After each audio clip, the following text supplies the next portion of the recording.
Oke, bismillahirrahmanirrahim. Assalamualaikum warahmatullahi wabarakatuh. Perkenalkan, nama saya Kartika Sari, mahasiswa STL Purkom Prabu Muli, jurusan Ekonomi Syariah semester 4. Di sini saya akan menjelaskan mengenai cara mengukur rasio likuiditas menggunakan cash ratio sebagai tugas dari UTS mata kuliah Analisis Laporan Keuangan yang diampu dari dosen Ibu Fitria. Pertama-tama yang harus kita pahami adalah apa itu likuiditas. Jadi kalau menurut Fred Weston, likuiditas merupakan rasio yang menggambarkan kemampuan perusahaan memenuhi kewajiban atau utang dalam jangka pendek. Apabila perusahaan ketika perusahaan itu ditagih, kira-kira perusahaan itu mampu atau tidak untuk membayar utang, termasuk utang yang sudah jatuh tempo. Contoh seperti gaji karyawan, biaya operasional seperti biaya listrik, kemudian biaya asuransi, terus biaya sewa dan lain-lain. Bisa juga seperti utang usaha, yaitu pembelian baik dalam bentuk jasa atau barang dari vendor atau pemasok. Kemudian bisa jadi itu hutang usaha, hutang bank, dan juga hutang pajak ya. Kemudian yang selanjutnya yaitu cara mengukur rasio likuiditas itu ada beberapa macam ya. Yang pertama ada current ratio. Kemudian menggunakan quick ratio, ada yang menggunakan cash ratio, ada yang menggunakan rasio perputaran, dan yang terakhir yaitu inventory to the net working capital. Dan di sini saya akan memilih yang cash ratio. Ya.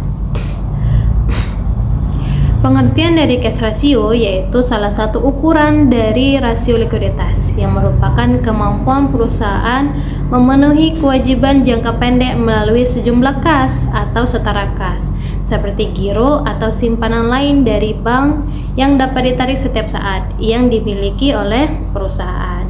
Jadi kalau kas tadi itu merujuk kepada uang tunai atau uang yang ada bentuk fisiknya.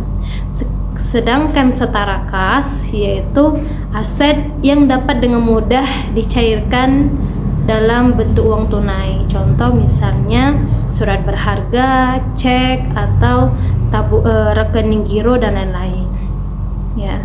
Rumus dari cash ratio yaitu kas dan setara kas itu dibagi kewajiban jangka pendek dikali 100% ya. Jadi kas dan setara kas tadi dibagi dengan hutangnya.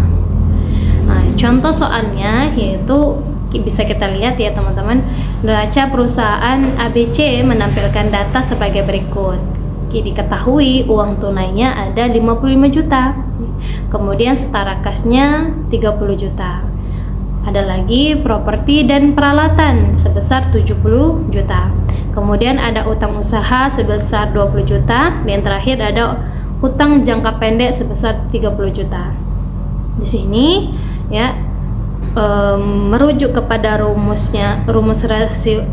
cash ratio tadi bahwa kas dan setara kas berarti uang tunainya tadi 55 juta ditambah 30 juta, kemudian dibagi kewajiban jangka panjang. Nah, ada dua hutang, yang pertama itu hutang usaha dan utang jangka pendek. Jika ditambah itu sebesar 50 juta.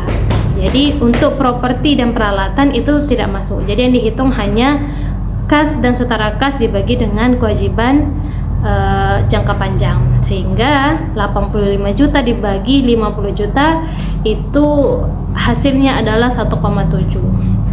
Dan dari sini kita bisa menganalisis bahwa hasil ini mengindikasikan bahwa likuiditas suatu perusahaan itu cukup baik karena uang tunainya itu dapat memenuhi kewajiban jangka pendeknya ya. Kemudian bagaimana cara menafsirkan cash ratio ya? Berikut ini ada cara menafsirkan cash ratio sebuah perusahaan.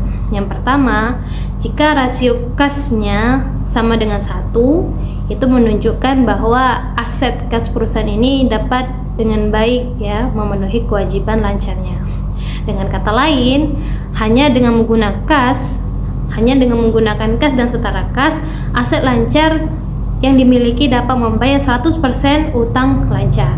Kemudian jika rasionya lebih kecil dari 1, itu menunjukkan bahwa perusahaan itu tidak cukup untuk memenuhi kewajiban utang jangka pendeknya. Ya, sebagai contoh misalnya hasilnya itu 0,75, berarti perusahaan itu belum bisa mencukupi ya atau membayar sebagian dari kewajiban jangka pendeknya. Hal ini bisa menjadi pertimbangan bagi investor, kreditur, dan juga bank untuk melakukan kegiatan atau kerjasama dengan perusahaan tersebut. Kemudian ada rasionya, ya maksudnya hasil rasionya itu lebih dari 1. Nah, itu menunjukkan bahwa perusahaan tersebut memiliki cukup uang untuk menutupi hutang jangka pendeknya. Ya. Nah, ketika hasil rasio cash itu menunjukkan angka 2, itu lebih baik karena perusahaan memiliki aset kas yang cukup untuk membayar bahkan 2 kali lipat untuk membayar kewajibannya ya. Kemudian analisis rasio kas itu ya dapat mengungkapkan beberapa informasi. Yang pertama, mencari nilai solvabilitas ya. Karena kas adalah aset utama dalam perusahaan yang tingkat likuidnya paling tinggi gitu. Oleh karena itu, jika perusahaan tidak memiliki aset likuid yang cukup untuk melunasi utang dan kewajiban jangka pendek dengan cepat, kemungkinan perusahaan tersebut terancam bangkrut.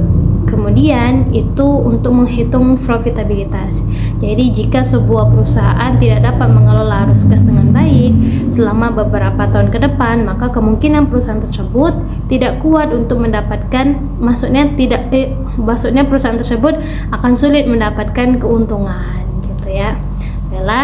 Itulah yang bisa saya jelaskan mengenai cash ratio. Mungkin ada beberapa kata atau kalimat yang salah, saya mohon maaf. Semoga tugas ini bisa memenuhi tugas mata kuliah analisis laporan keuangan. Dan saya tutup. Wassalamualaikum warahmatullahi wabarakatuh.